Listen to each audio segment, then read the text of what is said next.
Assalamualaikum warahmatullahi wabarakatuh. Selamat pagi, selamat siang, dan selamat malam.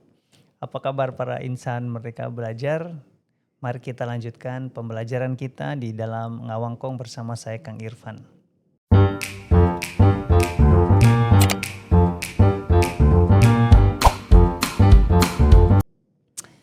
Para insan Merdeka Belajar yang saya selalu hormati dan selalu saya banggakan. Pada era urbanisasi yang berkembang saat ini, kita menghadapi tantangan transportasi perkotaan yang semakin kompleks. Data menunjukkan bahwa Jakarta berada di peringkat teratas sebagai salah satu kota dengan kemacetan terburuk di dunia. Walaupun kita tahu saat ini kota Bandung sementara menempati kota termacet di Indonesia berdasarkan TomTom Index. Namun tentunya Jakarta tidak boleh kita abaikan karena Jakarta merupakan barometer utama di dalam kualitas kehidupan manusia di Indonesia. Di kota ini penduduk menghabiskan rata-rata 62 jam per tahun di dalam kemacetan lalu lintas. Kondisi ini tidak hanya berdampak pada produktivitas ekonomi, tetapi juga pada kualitas udara dan kesehatan masyarakat. Fenomena urban gridlock atau kemacetan perkotaan telah menjadi krisis yang mengancam keberlanjutan kota-kota besar di Indonesia. Penelitian terbaru saja menunjukkan bahwa hingga 30% lalu lintas perkotaan disebabkan oleh kendaraan yang mencari parkir. Sementara 40% bahan bakar di wilayah perkotaan terbuang sia-sia untuk aktivitas pencarian parkir itu sendiri.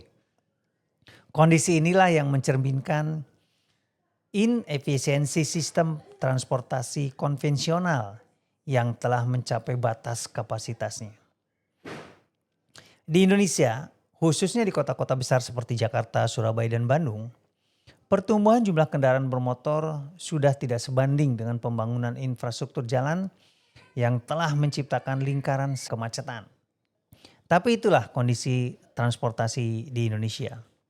Kita tidak bisa berharap terus terhadap pemerintah untuk membangun jalan baru, pelebaran, pembangunan flyover dan seterusnya. Kita harus memiliki pendekatan yang lebih komprehensif bagaimana agar kemacetan ini mendapatkan solusi yang baik. Sistem manajemen lalu lintas pun saat ini tentu terus harus menjadi bahan diskusi yang baik. Karena sistem manajemen lalu lintas tradisional yang masih mengandalkan pengaturan sinyal statis tentu tidak akan mampu beradaptasi dengan dinamika lalu lintas yang berubah setiap saat. Akibatnya waktu tempuh rata-rata meningkat drastis, konsumsi bahan bakar semakin membengkak, dan yang pasti adalah emisi gas rumah kaca akan terus beranjak. Krisis ini memerlukan pendekatan revolusioner dalam perencanaan dan pengelolaan transportasi perkotaan. Kita tidak bisa lagi mengandalkan solusi konvensional seperti penambahan jalur jalan atau pembangunan flyover yang tadi saya sebutkan. Diperlukan transformasi mendasar menuju sistem transportasi yang cerdas, terintegrasi, dan berkelanjutan. Konsep kota cerdas yang sebenarnya sering kita dengar, bahkan mungkin sehari bisa 3 kali seperti minum obat. Smart city, smart city, smart city. Di mana-mana bicara itu muncul sebagai jawaban atas kompleksitas katanya. Namun tentunya itu tidak boleh hanya menjadi sebuah diskusi. Karena tantangan kompleksitas perkotaan modern ini hanya bisa dijawab dengan smart city yang sebenarnya, smart city yang membumi dan smart city yang diimplementasikan secara berjenjang dan menyeluruh. Karena menurut definisi yang telah dikembangkan dalam konteks Indonesia misalnya, kota cerdas adalah pendekatan holistik yang mengintegrasikan teknologi informasi dan komunikasi untuk mengoptimalkan layanan publik, meningkatkan efisiensi operasional, dan menciptakan lingkungan perkotaan yang berkelanjutan. Blueprint kota cerdas untuk manajemen lalu lintas masa depan harus dibangun di atas 6 dimensi utama yang saling terintegrasi. Pertama adalah smart mobility yang berfokus pada penyediaan sistem transportasi publik yang ramah untuk semua kalangan. Termasuk di dalamnya adalah anak-anak, lansia, dan penyandang disabilitas. Yang kedua, infrastruktur digital yang mendukung konektivitas dan interoperabilitas antar sistem yang sudah ada. Yang ketiga, platform data terpadu yang memungkinkan analisis real time dan pengambilan keputusan yang harus berbasis data. Dimensi keempat adalah sistem sensor Internet of Things yang tersebar di seluruh kota dalam mengumpulkan data lalu lintas, kondisi jalan, dan pola mobilitas masyarakat. Yang kelima, algoritma kecerdasan buatan yang mampu memproses big data untuk prediksi dan optimasi. Yang terakhir atau yang keenam adalah ekosistem partisipatif yang mampu melibatkan masyarakat, pemerintah, serta sektor swasta dalam implementasi solusi transportasi cerdas yang berkelanjutan. Kerangka kerja yang disebutkan tadi mestinya mampu diimplementasikan dengan berbagai tingkat keberhasilan di Indonesia. Kita realistis saja. Rasanya tidak mungkin seluruh kota mengimplementasikan secara bersamaan. Namun kita harus punya prioritas di dalam penerapan ini. Kenapa kita begitu percaya diri dengan hal ini? Karena kita tinggal belajar. Kita tinggal baca, tinggal studi banding, tinggal menyesuaikan dengan kondisi yang ada di kita. Kita mungkin bisa mengunjungi secara virtual sajalah proyek Hangzhou City Brain di Tiongkok yang telah menggunakan kombinasi big data, IoT, dan machine learning dan telah terbukti berhasil meningkatkan kecepatan lalu lintas hingga 11%. Serta mengurangi waktu respon layanan darurat hingga 50%.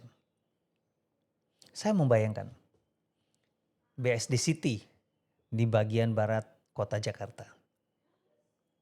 BSD City juga telah dan mungkin akan mampu mengimplementasikan sistem manajemen lalu lintas yang pintar, yang bisa mengintegrasikan teknologi informasi dan komunikasi untuk mengoptimalkan aliran lalu lintas. Kenapa seperti itu?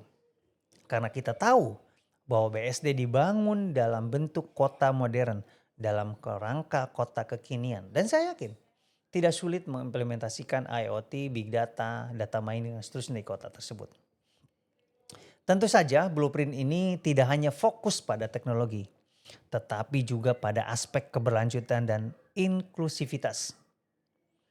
Kalau kita membayangkan lebih modern dari BSD adalah IKN. IKN saya membayangkan sebagai kota cerdas pionir di Indonesia, bahkan mungkin di dunia. Karena IKN ini berada di hutan yang sangat hijau, lingkungan yang masih terjaga, dan jangan sekali-kali merusaknya. Saya membayangkan IKN ini mampu menerapkan sistem transportasi terintegrasi yang mencakup kereta tanpa rel. Kalau kereta api ngebayangin ada apinya, boro-boro hijau nanti gitu ya. Tapi adalah mencakup kereta tanpa rel misalnya, autonomous rail transit atau ART, taksi terbang, dan bus tanpa awak yang dioperasikan melalui sistem traffic control otomatis. Apakah itu sebuah mimpi? Tentu ini adalah mimpi yang bisa kita gapai bersama. Diskusi ini melepaskan diri dari isu IKN mau dibawa kemana. Tapi kita diskusikan bagaimana transportasi cerdas bisa diimplementasikan di IKN. Para insan mereka belajar, kecerdasan buatan telah merevolusi cara kita mengelola lalu lintas perkotaan melalui sistem prediktif yang mampu mengantisipasi kondisi lalu lintas sebelum kemacetan terjadi. Sistem manajemen lalu lintas prediktif menggunakan kombinasi Deep Neural Networks atau DNN, Recurrent Neural Networks atau RNN, dan khususnya adalah LSTM. Serta jangan lupa kita punya reinforcement learning untuk analisis real time dan prediksi jangka pendek hingga jangka panjang. Katakanlah sistem ITMS yang sudah kita bahas berkali-kali. Ini berbasis AI yang dikembangkan dan telah terbukti mampu mengurangi kemacetan hingga 18%, menurunkan tingkat kecelakaan sebesar 10%, juga mengurangi waktu perjalanan rata-rata hingga 12%. Di Las Vegas saja, sistem Vehicle to Infrastructure atau V2I digunakan untuk melacak volume kendaraan dan pejalan kaki di persimpangan. Kenapa kita tidak bisa? Bukan karena Las Vegas lebih kaya tentunya, tapi karena mereka sangat konsentrasi dengan pendekatan-pendekatan smart city ini. Para insan mereka belajar. Masa depan mobilitas perkotaan tidak lagi terpusat pada kepemilikan kendaraan pribadi, melainkan revolusi menuju ekosistem transportasi yang beragam, berkelanjutan, dan terintegrasi. Konsep mobility as a services mengubah paradigma dari kepemilikan kendaraan menjadi akses terhadap pelayanan mobilitas yang seamless dan on demand. Pada akhirnya kita tidak perlu memiliki kendaraan secara personal. Yang kita harus miliki adalah sebuah sistem bagaimana memindahkan diri kita dari satu titik ke titik lain. Smart City Design for Future Traffic Management bukan sekedar visi futuristik, melainkan kebutuhan mendesak untuk menciptakan kota-kota yang livable, sustainable, dan resilient. Melalui integrasi teknologi IE, IoT, digital twin, dan autonomous system, kita dapat mentransformasi tantangan urban gridlock menjadi peluang untuk menciptakan sistem mobilitas yang cerdas dan berkelanjutan. Perjalanan menuju masa depan transportasi yang lebih baik telah dimulai hari ini. Dan Indonesia harus memiliki kesempatan untuk memimpin transformasi di kawasan regional. Saya yakin kalau kita terus berkembang, kalau kita terus belajar, dan kita secara serius mengembangkan Smart City ini, Indonesia akan menjadi lebih baik. Terima kasih. Assalamualaikum warahmatullahi wabarakatuh.